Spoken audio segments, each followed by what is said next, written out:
Hi viewers, welcome back to my channel once again. बात कर लेते हैं पहले ओडीआई की।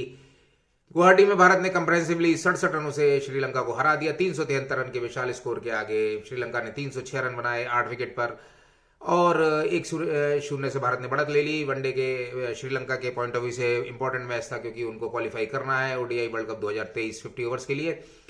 लेकिन यहाँ हम बात करेंगे कि आप दासुन शनाका को नहीं रोक पा रहे हैं। कल भी अकेले दमखम पे उसने सेंचुरी लगाई, बहुत ही अच्छी तरह से पहले अपनी इनिंग को बनाया और उसके बाद अकेले ही एक छोर से डटा रहा।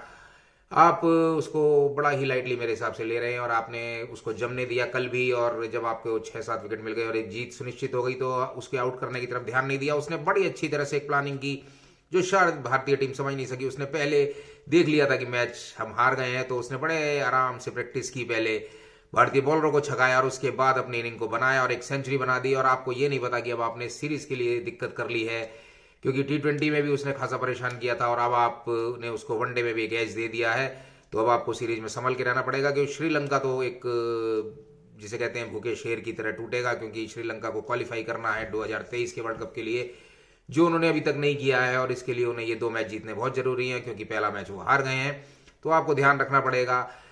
रोहित शर्मा ने अच्छी बैटिंग की और शुभमन गिल ने बहुत अच्छी शुरुआत दी। भारत ने बैटिंग बहुत अच्छी की। विराट कोहली ने एक शानदार अपना 45th ओडीआई 100 लगाया और 73rd ओवरऑल था, तो एक अच्छा रिकॉर्ड उनके नाम। अब तेंदुलकर से ओडीआई में केवल 4 शतकों से वर्ल्ड रिकॉर्ड से वो पीछे हैं और मेरे हिसाब से अगर इस तरह से खेलते रहे तो जल्दी तोड़ देंगे। लेकिन अब यहां हम बात करेंगे कुछ और। ये एक मैच था जो सबने देखा, सबको पता है और अच्छी तरह भारत ने जीता। लेकिन यहाँ आपने एक चीज नहीं देखी कि कुछ दिन पहले राहुल द्रविड़ ने कहा था कि हम जनवरी से उस टीम को खिलाएंगे और उन प्लेयर्स को शामिल करा करेंगे जो वर्ल्ड कप तक के लिए फाइनल रहेगी हमारी टीम, ताकि प्लेयर्स को टाइम मिल सके और प्लेयर्स सेट हो सके वर्ल्ड कप के लिए।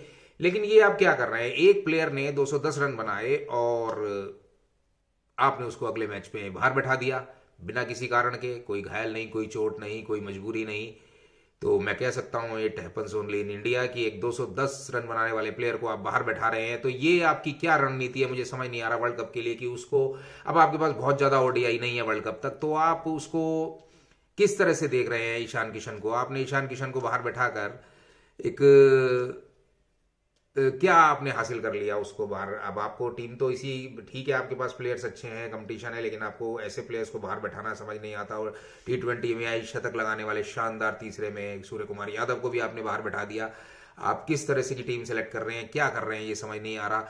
अब आपको सेट तो इसी 11 प्लेयर्स में से करना पड़ेगा। तो ये 2 प्लेयर्स ऐसे हैं मेरे हिसाब से, सूर्य कुमार यादव और ईशान किशन, जिनको अब बाहर बैठाना खतरे से खाली नहीं है। क्योंकि जितना आप इनको बाहर बैठाएंगे उतना आप इनको प्रैक्टिस से दूर करेंगे, प्रैक्टिस से दूर करेंगे उतना आप इनकी वर्ल्ड कप में सेवाएं कम ले पाएंगे। सूर्य कुमार यादव को आपने T20 में खिलाया, नतीजा आपके सामने था, बेस्ट बैट्समैन बन के उभरे वो।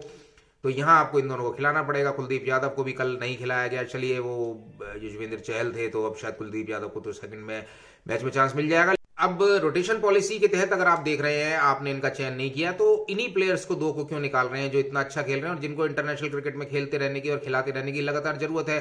अगर आप सोच रहे हैं कि आपके दिमाग में कही है कि इनके चोट वगैरह की वजह से आप सोच रहे हैं कि इतने मैच खिलाए जाए कि इनकी वर्ल्ड कप में सेवा ले सकें, तो ये भी एक अच्छी रणनीति नहीं है। क्योंकि कितने मैचों में आप चोट की या किसी ऑर्डर की वजह से इनको बाहर बैठाएंगे। आपको इनको रेगुलर खिलाना पड़ेगा। श्रीलंका को आप कम नहीं आंक सकते, क्योंकि अभी रविंद्र जडेजा भी पीछे बैठे हैं और वो बहुत बेहतर ऑलराउंडर हैं और उनका वर्ल्ड कप में तो स्थान बनता ही बनता है। तो रोटेशन पॉलिसी आपकी है ठीक है, लेकिन आपको अब इनको एडजस्ट करना पड़ेगा जैसे भी आप करें।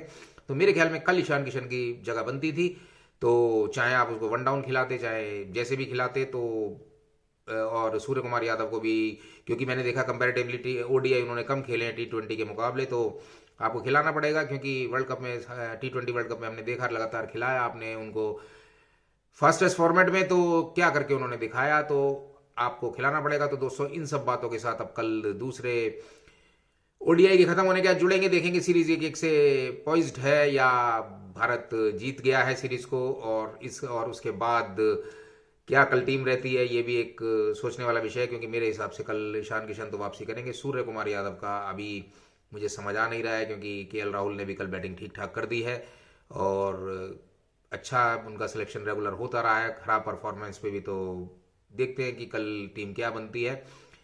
और जसप्रीत बुमराह के भी आने का हमारे को इंतजार है, लेकिन अब वो शायद न्यूजीलैंड के दौरे पर ही उपलब्ध हो पाएंगे।